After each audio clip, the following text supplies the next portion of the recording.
Thanks for choosing this free Anfield Index podcast. If you'd prefer to listen to this or any of our other shows without adverts, then now's the time to check out Anfield Index Pro.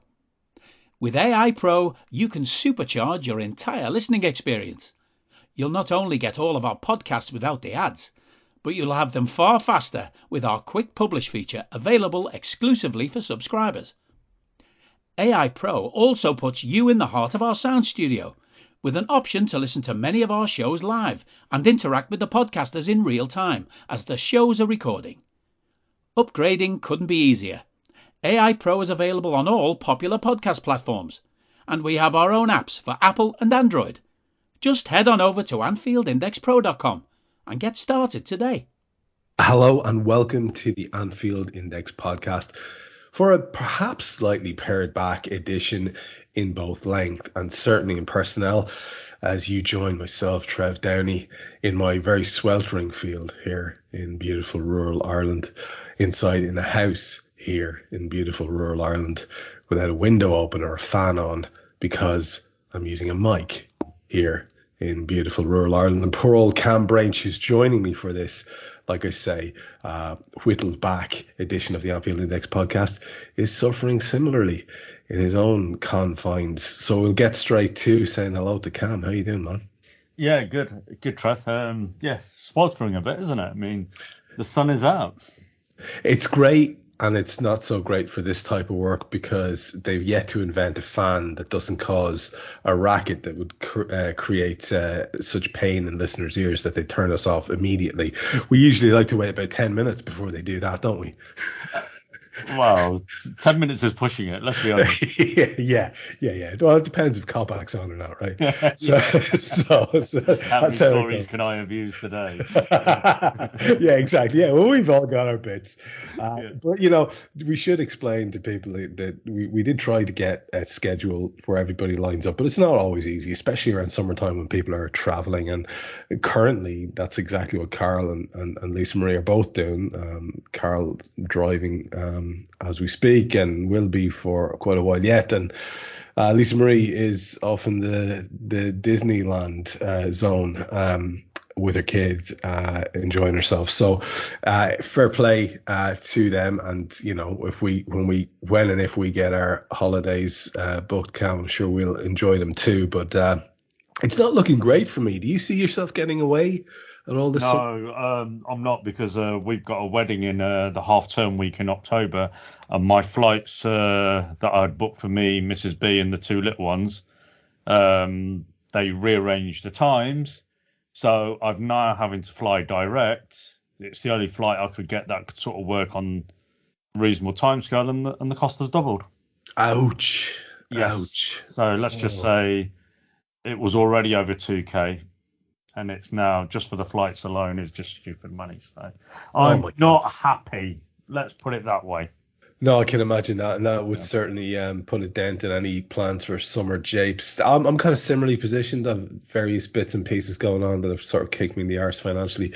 And as a result, I don't feel like going in hock for the sake of a holiday. So I'm just going to enjoy the sun when it comes here and go out and be an amateur farmer and knock about. You've got a field, Trev, I mean, just put a paddling pool there and you're in Marbella, aren't you?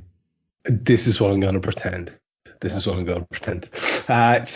without the prospect of a holiday for you or I guess we are and probably unhealthily focused still on the shenanigans at our beloved football club, which of course is the reason for this podcast, is why it exists, the channel exists, and all the rest of it. But like you said to me before the mics went live, there's not a lot going on, and I know what you meant by that. There's not any major stories breaking, but there are things happening. So the idea I had for this show is a little bit inspired by, say, what Dave does on his daily show. I thought what we might do is have a look at the main website. And just see, can you open a tab simultaneously while you've got this on so you can keep an eye on something?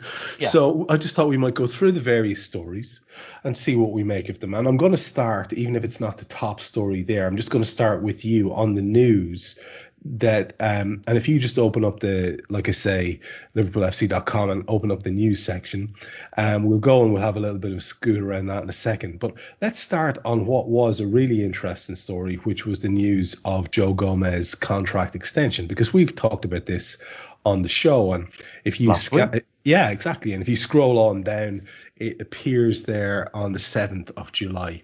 All those stories broke. Lovely, smiley Joe, and the news of his contract, and the fact that he's going to be around for quite a while more.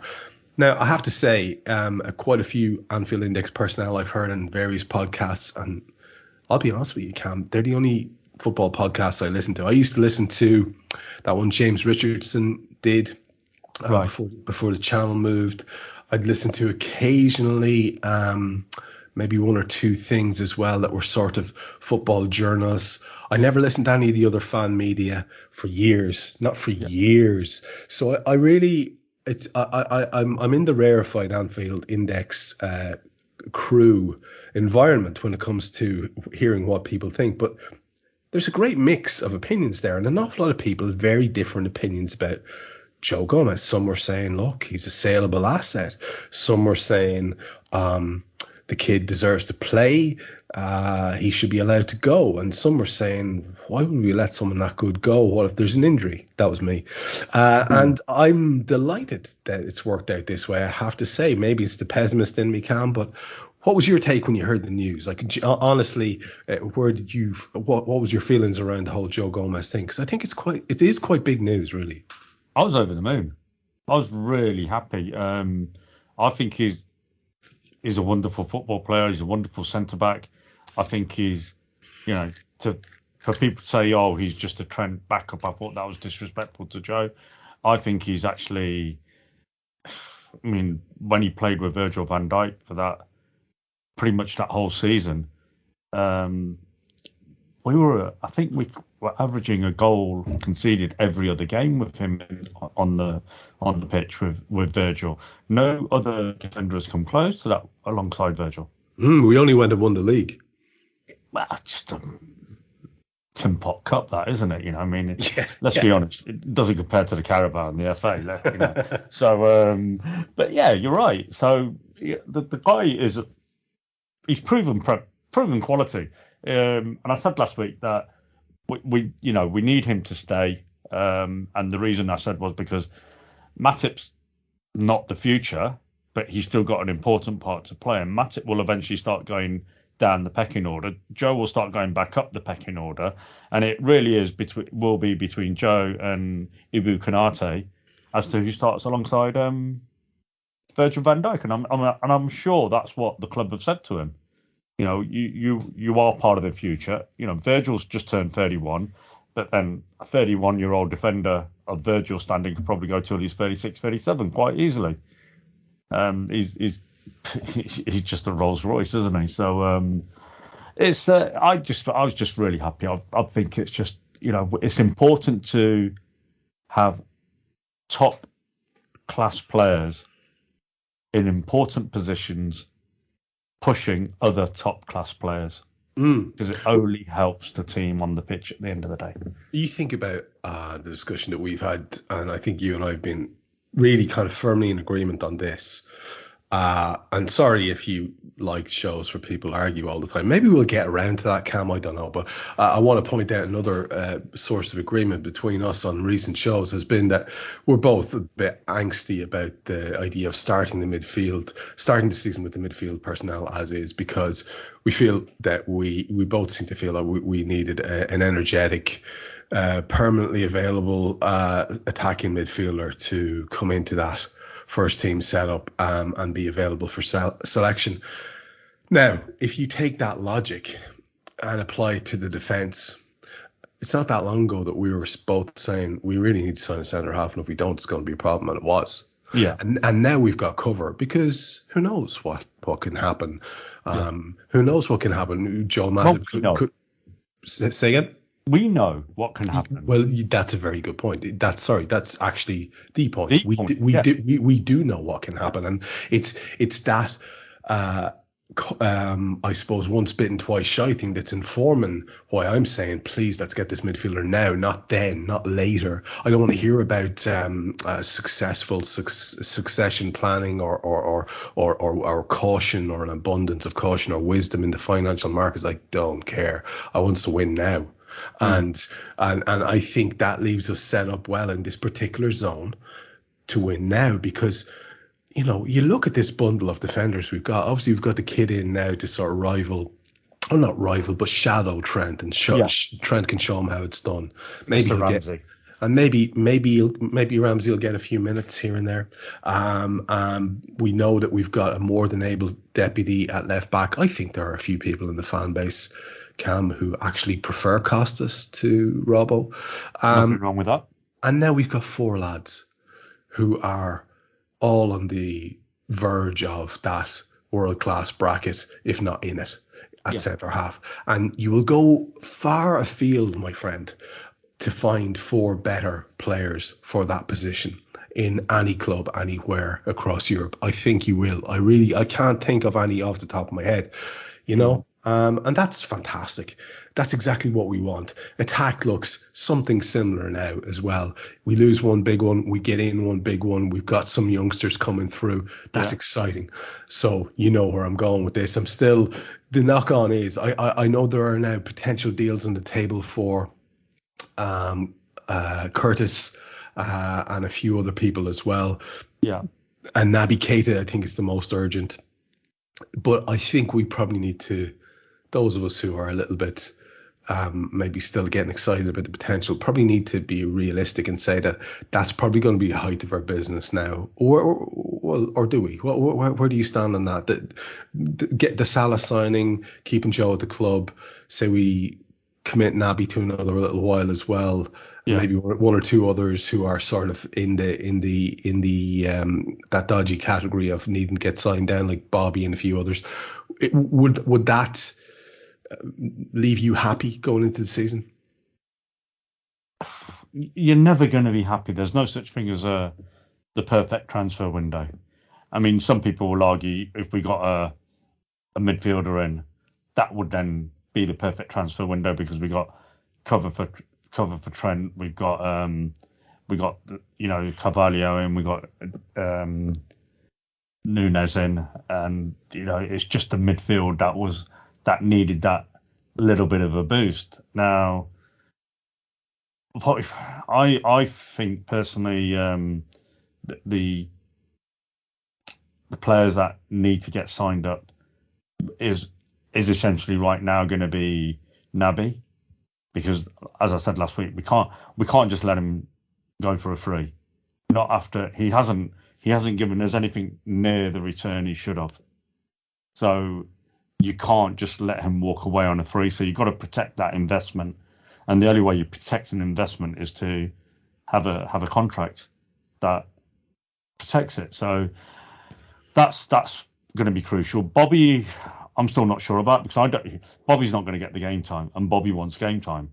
Because if you go by anything that you saw in the news this week, he's on about his place in the Brazilian squad, but he loves Liverpool.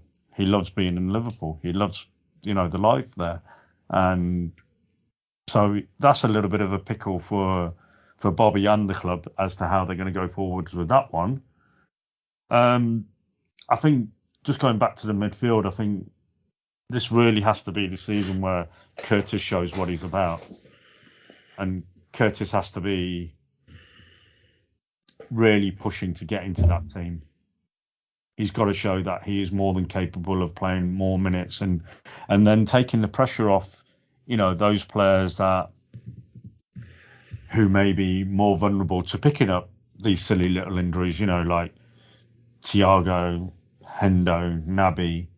And then obviously you've got young Harvey Elliott as well, who at the beginning of last season, his form, his performances in between Trent and Mo Salah was a joy.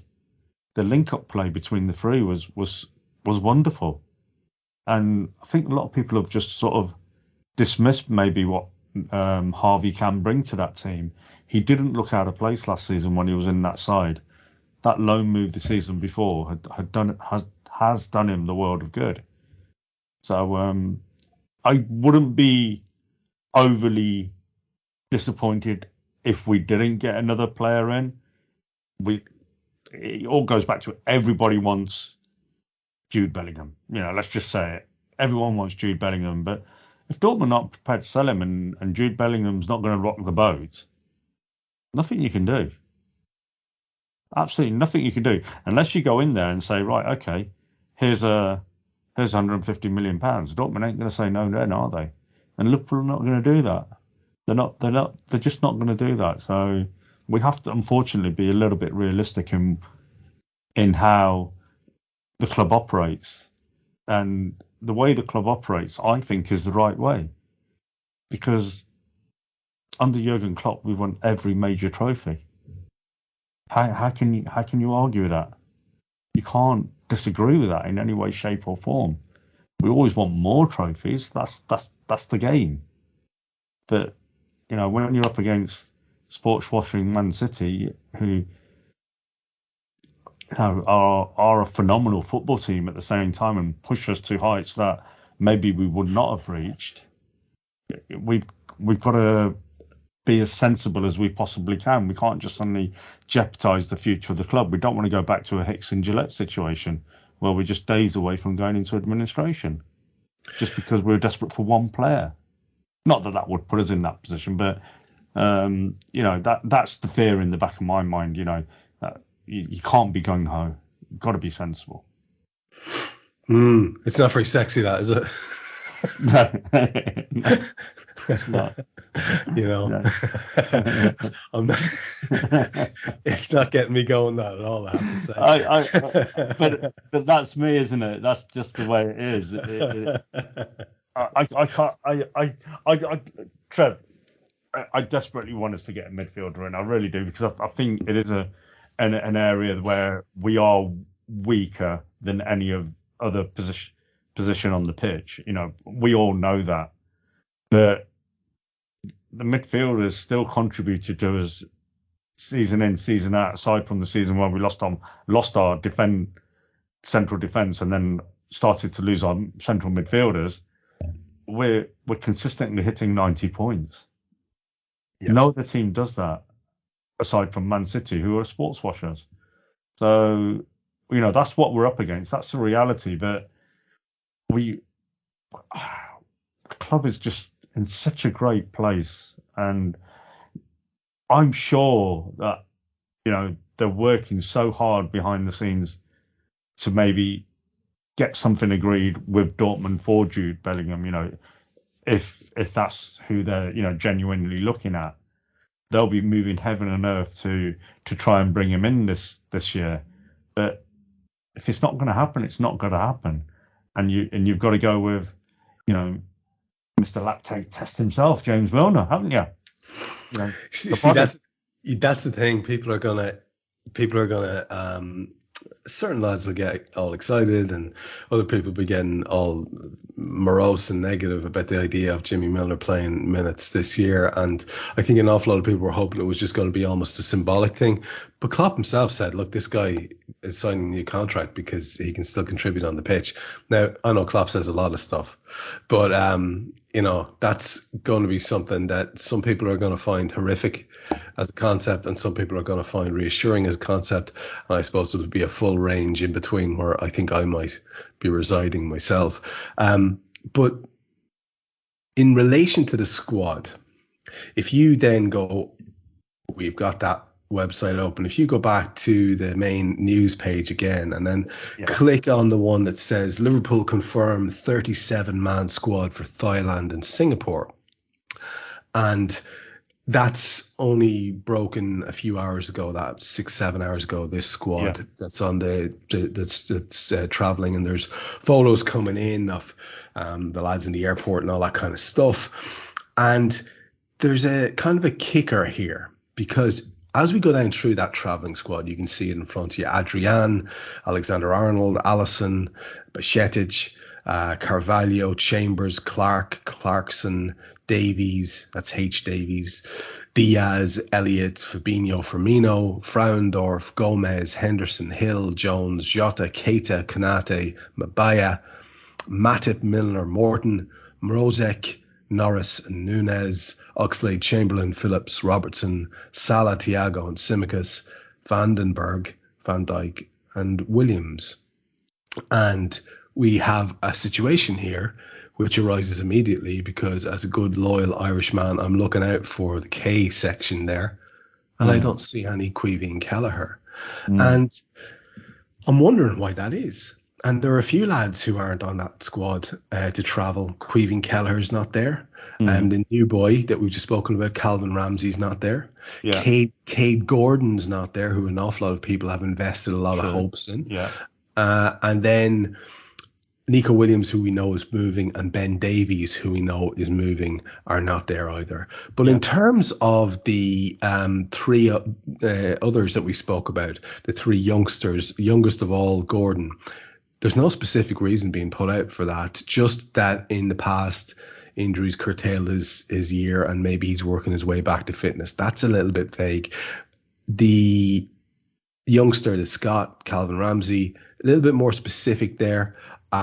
Klopp himself said until today he's had no problems, but the medical department tells us that if we don't take care for that now, he'll have a problem in the future. So when you're young, of course, he's a long career ahead of him. So we are very responsible, Klopp says, in these moments. So he didn't train yet with the team, but he's doing a lot of fitness work. Okay, that explains that one. Okay. But literally no explanation for why Kelleher isn't there. So instead, we're bringing Adrian Harvey-Davies, Fabian Rosek, and Marcelo Pitaluga, who we know has gotten himself a little move to get some playing minutes. Yeah. So we're back to Adrian as number 2, and none of us are excited about that. So, any idea? Have you heard anything around this? Because I can't find any reason, and I don't like it because you know what Queeveen is? He's a tremendously saleable asset. He is, but he's a great number 2 for us, isn't he? He's just because, let's be honest, is he really going to get into many Premier League teams over who they have? I don't know. I honestly don't know. I mean, I think he's good for a few games, but we're not going to know how good he is over a consistent period of time. No, you don't, but you do know he has one quality which you prize in a goalkeeper almost above all others, and that's calm. Yeah, that was the four-letter word I was going to say as well. He's definitely got a presence about himself, hasn't he? In that he's got so much self-belief, and he's not phased, is he? So I'm like, okay. You've got me thinking now. I mean, I'm just thinking he's possibly got a little niggle. One name I do like seeing in there, and we should have mentioned him earlier, actually, or I should have mentioned him earlier, is Oxlade Chamberlain. Explain to me why you like that, because I'll be honest with you at this stage, he's drifted so far from my compass and radar because of his lack of featuring over the second half of that season, that you tend to forget that he did have quite a few positive contributions in the first half of the season, and then my attention was drawn by several people, because they love seeing this shit that I always miss, about him looking grumpy and narky and not celebrating and stuff like that, and I thought that's not right, because he's one of the first ones. Yeah, and he's just one of those characters that, you know, from the minute he signed for the club, he was doing stuff for the PR, from the PR point of view, and seems to be everybody's pal. And I thought, oh, Jesus, that's a sign of a guy who's not happy. And I just kind of assumed that we were going to be going our separate ways. So explain to me why it is that you are, what's your thinking there around being happy to see Oxlade Chamberlain in the travelling squad? I just want him to play well again, because when he plays well, he's an asset for us. He contributes. He is almost that dynamic player that we want in the midfield. He's about power and pace, and we know he likes a shot. And not many of our midfielders like to shoot, do they? And this lad does like a shot, and he has got a good shot on him. And I know he's not been the same since that knee injury. I think it was against Roma in the Champions League that he sustained, and he has struggled. But if he can get back to anywhere near the levels that he was performing at before he sustained that injury, there's still a player there. I know he's only got 1 year left on his contract, and it could be we could just get a great year out of him that could really help us for the year. And he just goes on a free maybe next year. Yes, it will be money lost, but what have we really got to lose? Because is anybody really going to buy him this year? Is anybody really going to take a chance on him? And it could be that you just get like that 6 months before Kopac's going to love me now, when before Adam Lallana re-signed a new contract, and he was a really good player, and then as soon as he signed his contract, he just sort of went. Ugh. But it could be you just get a good year out of Oxlade. He contributes, overall to how, taking minutes here, taking minutes there. Maybe get a run or 2-3 games as and when he needs to, and that relieves a little bit of the pressure on the on that midfield as well. And then hopefully, going back to what we were saying earlier, next summer, done deal for a midfielder. And we know the club want a midfielder. They were in for Chamberlain, weren't they? So the club, I know we keep going back to this. We're going to keep going back to this midfield, aren't we? All the way through this, aren't we? We know the club want the midfielder. Chamberlain was definitely on the cards, and we know as well Julian Ward has been to Dortmund. So you can 2 and 2 equals 84 at the moment, but I'm taking it. Yeah. I'd love to have, I don't know, maybe I've just gotten cynical in my old age, but I'd love to have faith that, all of a sudden out of nowhere, Oxlade Chamberlain could have the best 2 or 3 years of his career and stay at the club and be a great lad and all the rest of it. These things don't tend to happen. You can tend to see trajectories, but maybe it will, and maybe we'll be surprised. And as you see, the stuff from the team and the reception that they're going to get in Bangkok outside the hotel there, it looks like there's quite a few people gathered around, and it's nice to see. It is nice to see Liverpool getting out and about to that world. Did you hear what Klopp asked the reporters? No, go ahead, man. Tell me this is good. He goes, did Man United get the same sort of reception the day before? And the reporter replied, no. Oh yes, always on the money with the observations. That's good. I like that. Yeah. That's exactly where we want to. That's exactly where we want to drive this conversation. And look, the thing about it is, you can get very cynical, and people, look, if we're being honest, Cam, they don't give a shit about fans in other countries. They don't care.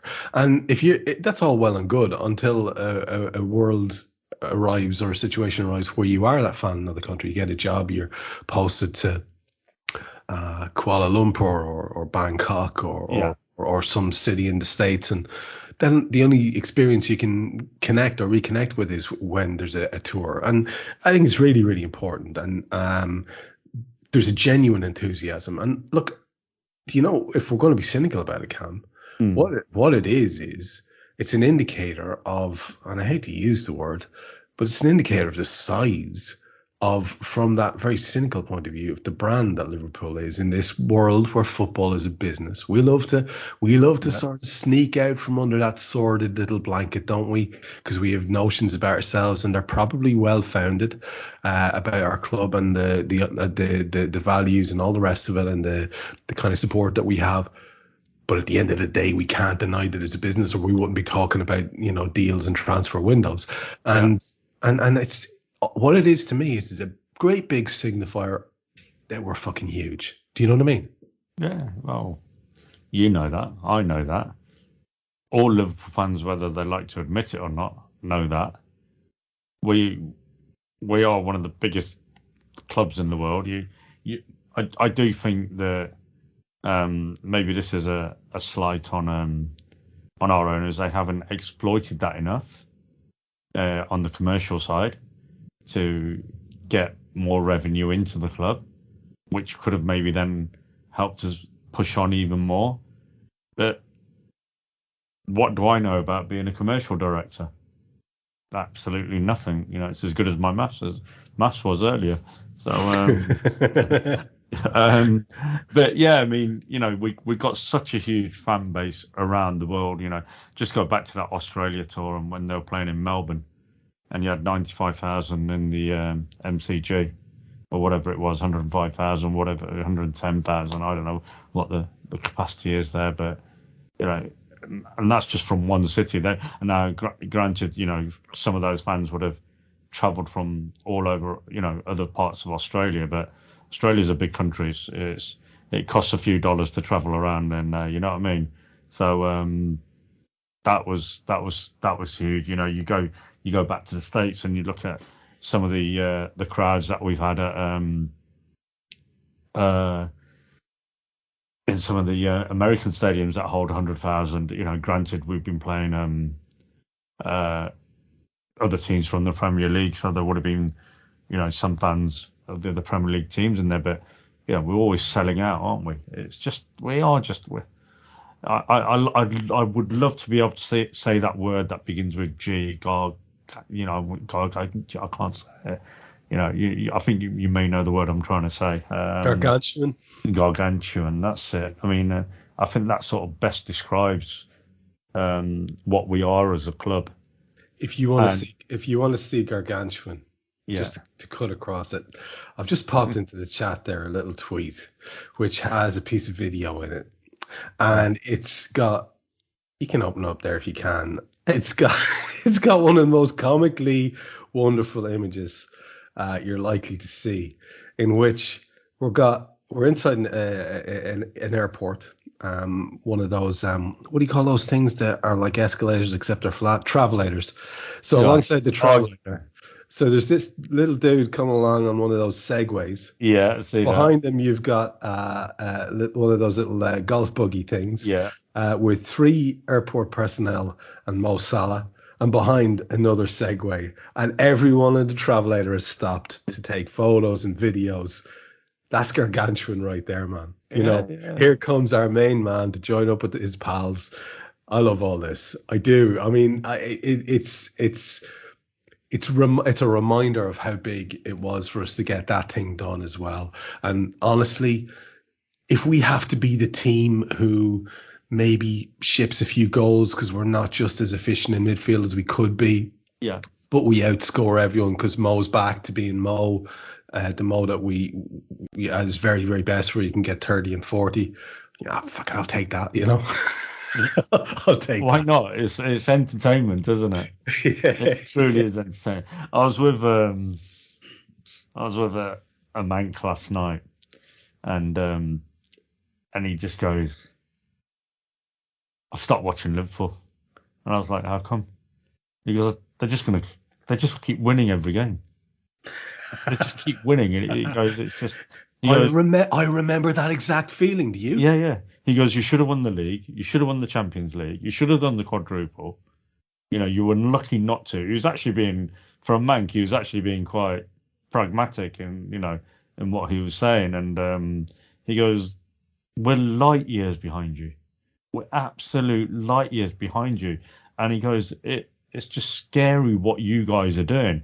And I said, look, at the end of the day, Man City are pushing us. We're pushing them. If it wasn't for them, we might not have been as good as we are today. And if it wasn't for us, they may not have been as good as they are. And, you need somebody to push you. Otherwise, you can't just be as good as you are all the time because your levels drop off. And that's what we got. And, I think we got the perfect coach. I mean, I think he's the best coach in the world. And I can back that up with the fact that our coach has done it with Mainz in the second division of the Bundesliga and taken them into the main league and done quite well there. He's then taken not the best team in the Bundesliga, and he's won 2 Bundesliga titles as well as their equivalent of the FA Cup and taken them to a Champions League final. He's then come to Liverpool and turned Liverpool around and won every trophy that's available to win.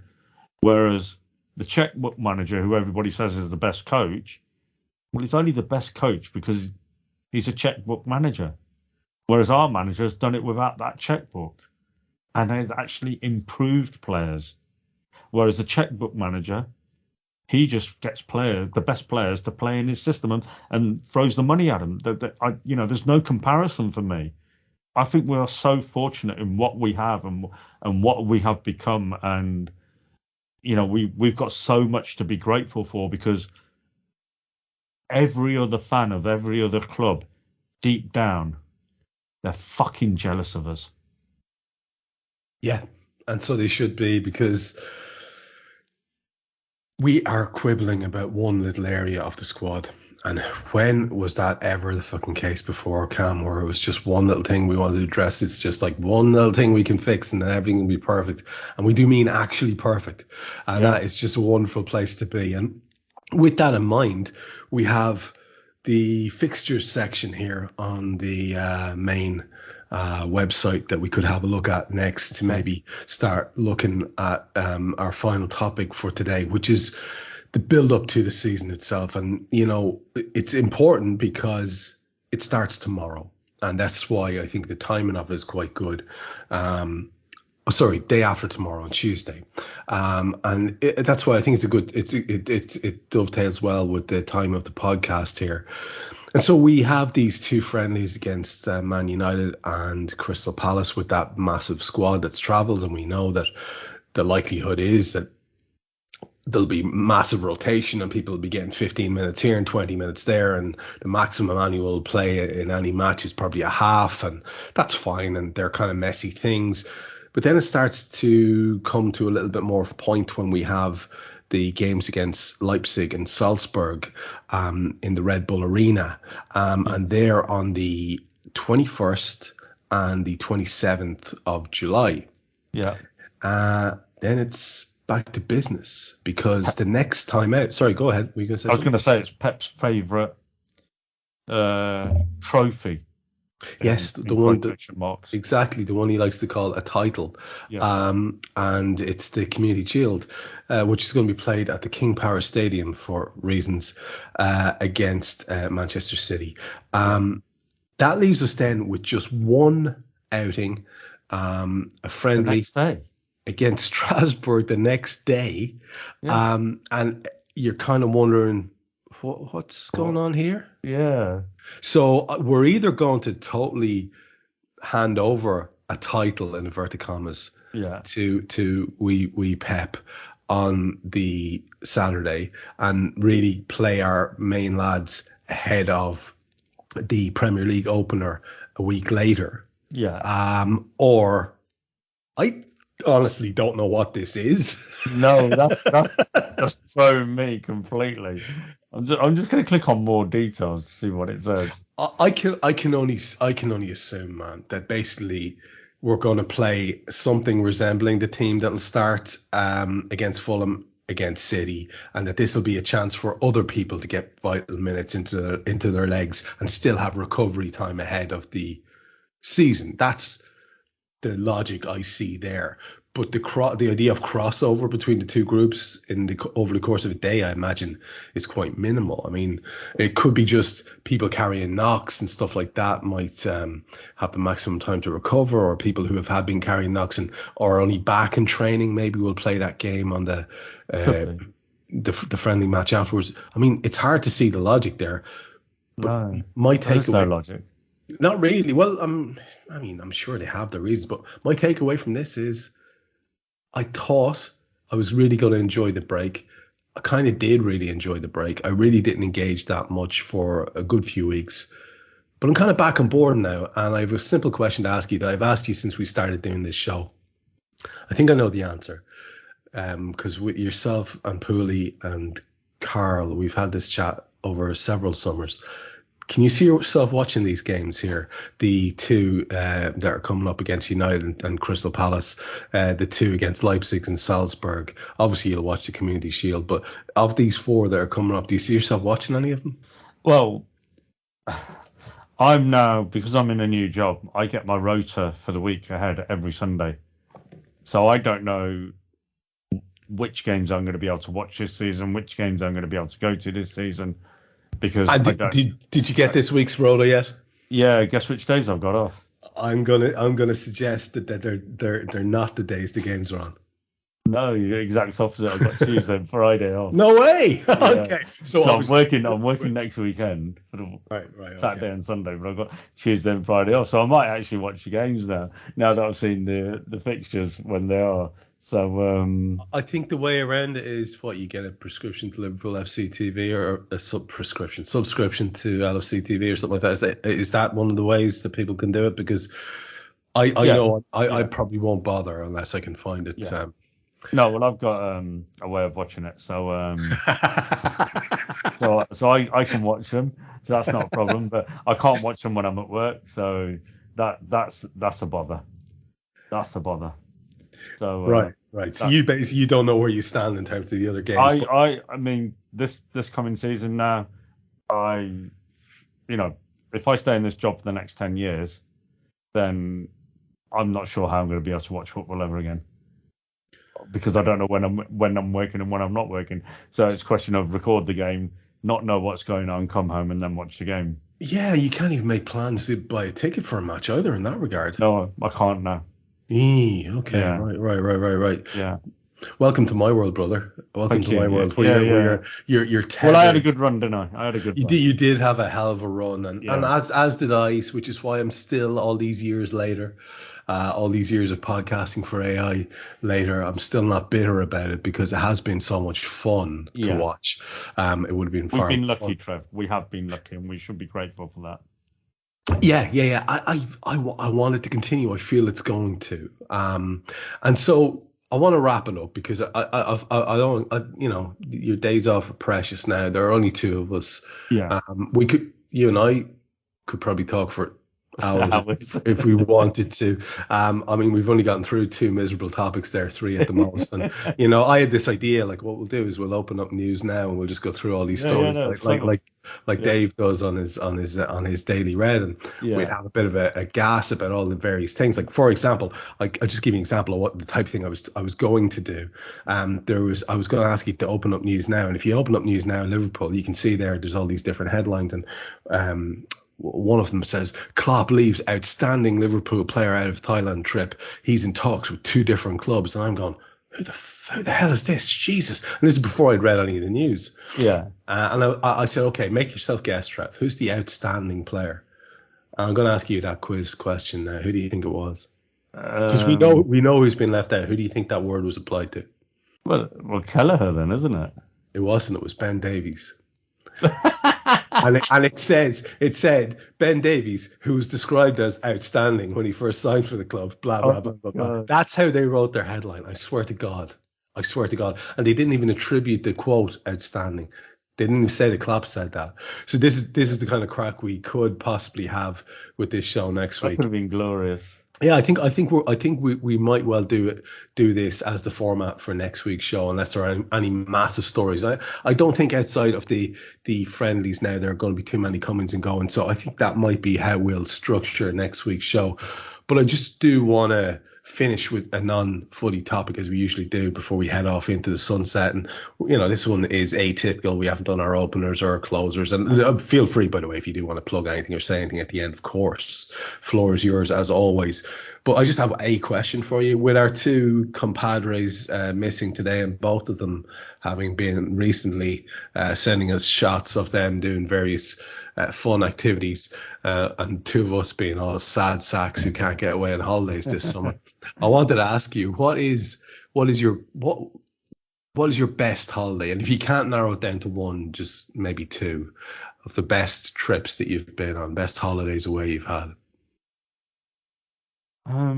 That's a really, really good question, actually, Trev. It's hard. They're all. I understand where you're going to go with this, right? Because I had, years have been sort of barely getting through, when I was a young dad and you're trying to keep all the plates spinning, holidays weren't really a thing. And then there was a couple of years when the kid was off in college and I started going traveling and it was fantastic.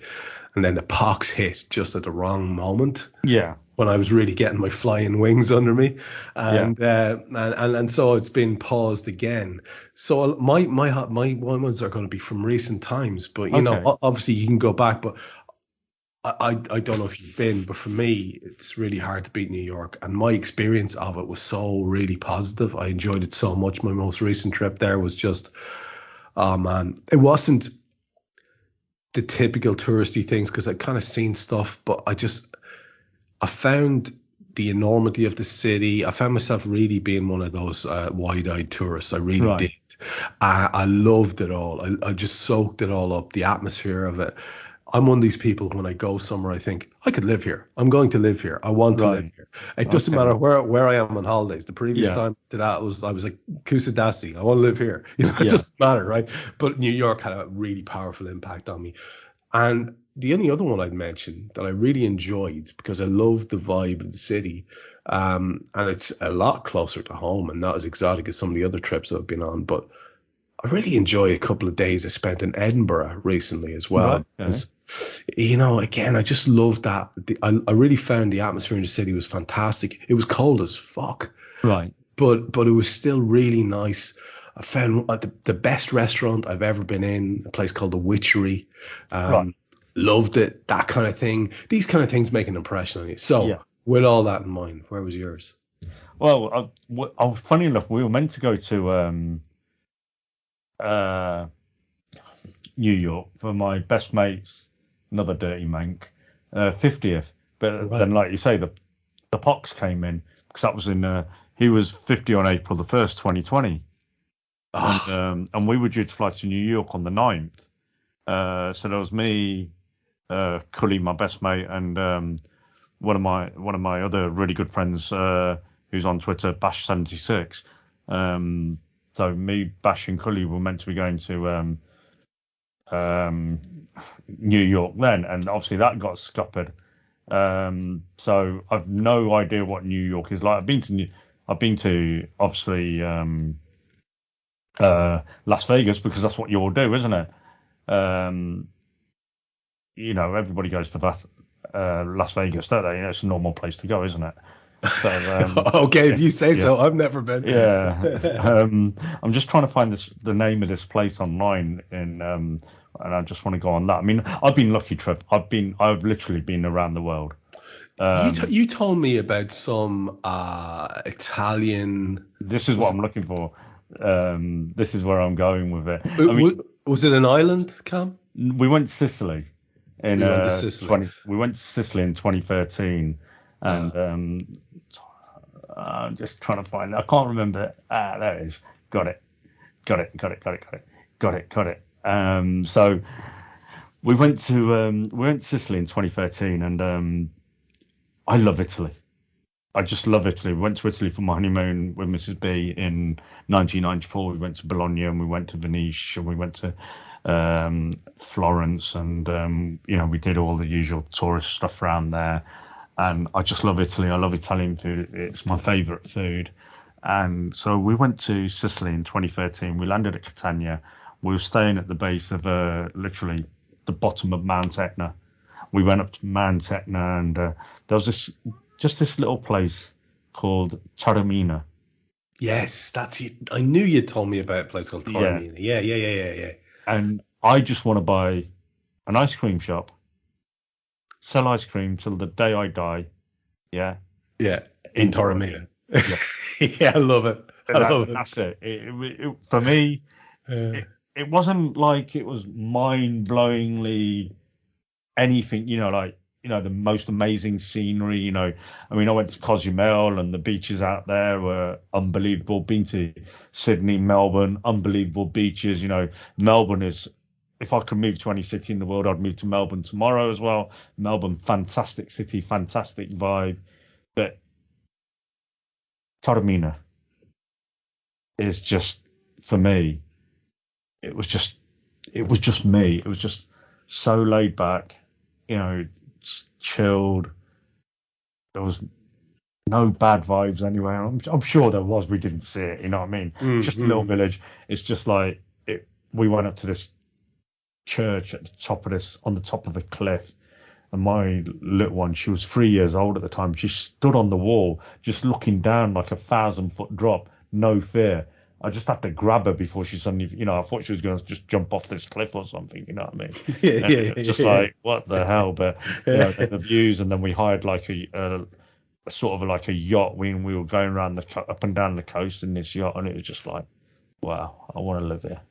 I had the same feeling when I went to Lake Garda, and we stayed in Sirmione, and there was a little restaurant called El Gato Lardo, and I got a plate of pasta with anchovy sauce. That was it. And it was the simplest thing anyone ever handed to me. I was almost embarrassed ordering something so simple in a restaurant. You think maybe I should do something more extravagant. It's the best plate. Best plate of food I've ever had in my life, Cam. Ever had. Like I still remember it to this day. So I get where you're coming from. We went to Catania, and we were just sitting at a restaurant, and we'd just been on a boat cruise round the coast of Catania, and I'd been for a swim. Nobody else would jump in the water, and I can't even swim. I just sort of jumped in, and then I'm thinking, shit, sharks, like you do. And I mean, I've jumped into the Caribbean Ocean. Like 2 miles off the coast of Cozumel and mainland Mexico, in the middle of the ocean. And then suddenly the guy's screaming at me. It was a German chap called Boris, who was a scuba diver, and he's going, suerte, suerte, because my nickname's Lucky. Apparently in Spanish, suerte is lucky. So he's going, suerte, suerte, come. And I'm like, what the hell? I'm on the wrong side of the bloody catamaran here. And he's like, quick, get out of the water. I am literally there's a brown stain in the water behind me. My doggy paddle going from one side, because obviously the numpty I am, I've completely done a 180 around the catamaran, and the ladder's on the other side now, isn't it, of this catamaran, and it's like a 40-foot catamaran. So there's me panicking like a whatever. I finally get out of the water, and it's like, what is it? He goes, look over there, and it was just thousands of jellyfish, just thousands of them. Yeah, little brown ones, yeah. And one of the Mexican lad with us, he just stayed in the water. He just swam underneath them. He was such a great swimmer. He's so strong. He just swam underneath them. When he saw a pocket of air, came up, took a breath, and then just went back down again. I'm like, what the hell? So, So going back to Catania, we were sat at a restaurant, and I ordered this. How do you say? Is it calamari? Calamari, yeah. Calamari, and it was fresh. It was literally that day caught, and I was like, oh my god. Not that I'm veggie now, but then it was like, this is heaven, and it was like the breakfast every day was just so great and healthy. None of this cereal crap, none of this processed food crap. It was just fresh, proper food, and you can see why the Mediterranean lifestyle is so great. I mean, me and Mrs. B went to Dubrovnik for our 25th wedding anniversary, and we went out of season. It was just before the season started, because we got married on March 27th, so we actually went literally around that time, and the season doesn't start there till like late April. But we managed to pick up a 5-star hotel with a balcony next to the ocean, and we just had, and again, it was just glorious. Dubrovnik is a great place because a lot of the Game of Thrones stuff was shot there as well, so we went around all that, and I'm thinking, oh yeah, I remember this place in that scene, and stuff like that. So I really enjoyed it, and it had the steps there where they did, when they did Cersei, and they made her do the walk of shame. Right, with the bell and all that. Yeah. So those steps, when they start at the top of the steps. Yes. Those steps, and I'm walking up there, and I'm like, these steps look familiar. I couldn't quite place it. Why? And then it was only when we did the Game of Thrones tour, they said, yeah, these are the steps where they did that scene. I'm like, bloody hell, that's where I had it in my mind from. So, like I say, I've been lucky. I've been all over the world. I've been all around Europe. I've done loads of countries in Europe. I've done the Middle East. I've been to Africa. I haven't been to South America. I've done Central America now, and I've done America. I haven't done Canada. but I really want to go to Argentina. Yeah, Argentina's on my list as well, I have to say. And I'd like to do Carnival in Brazil as well, and see what that looks like, just out of curiosity. It's funny, when you see something familiar. I was lucky enough to be in a very sort of heightened atmosphere when I spent some time in Florida and Miami. Right. And the people we were staying with, let's just say they weren't short of a shekel or two. And in the gated community in which they lived, they said, just take a little wander up the road there, see if you see anything familiar. Well, it was only the house that Scarface had in the movie. Yeah. So I loved all that. Those kind of things. Did you stand there and pretend you were in a white suit and you had your, well, it wasn't an AK-40, it was like the Tommy gun, wasn't it? Just bang, bang, bang, bang. Yeah. Let's just say, I pretended I had a white suit. Yeah. Nice. You've all got a good white suit, Trev, don't worry. Everyone's got to have that good white suit, be a spice boy at heart. On that note, we will wrap it up. Thanks to Cam, where we decided we'd do one impromptu for you. Hopefully you got a bit out of it and it distracted you for the guts of an hour. I see we're rocking up here in 56 minutes, so that's a little more even than we had thought to do. So just before I wrap things up, Cam, anything you want to sign off with, or are you good? No, I'm good, thanks. I think we've covered loads, and I like the ending. I think we should do a freestyle like that more often. Forget the football. I think our 79 million listeners want more of this freestyle stuff. Well, they will be the judges when they start getting onto us on Twitter and saying, stop talking about your fucking holidays.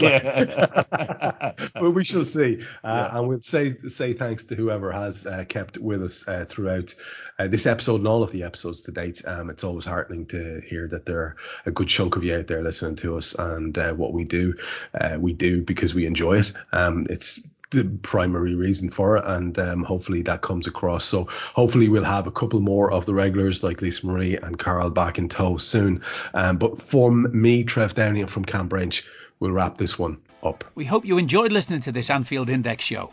Please be sure to subscribe to our channel so future podcasts find their way to your device automatically. There's nothing quite like fan engagement, and we'd love to know what you think of anything discussed on this show. The best way to get in touch is over on our free Discord community, where both podcasters and listeners debate the hottest LFC topics 24/7. Sign up free now at AnfieldIndex.com/Discord. You won't regret it.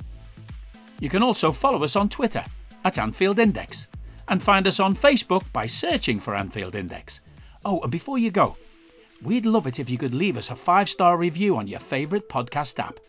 It only takes a couple of seconds, and it means the world to the people who create these free shows.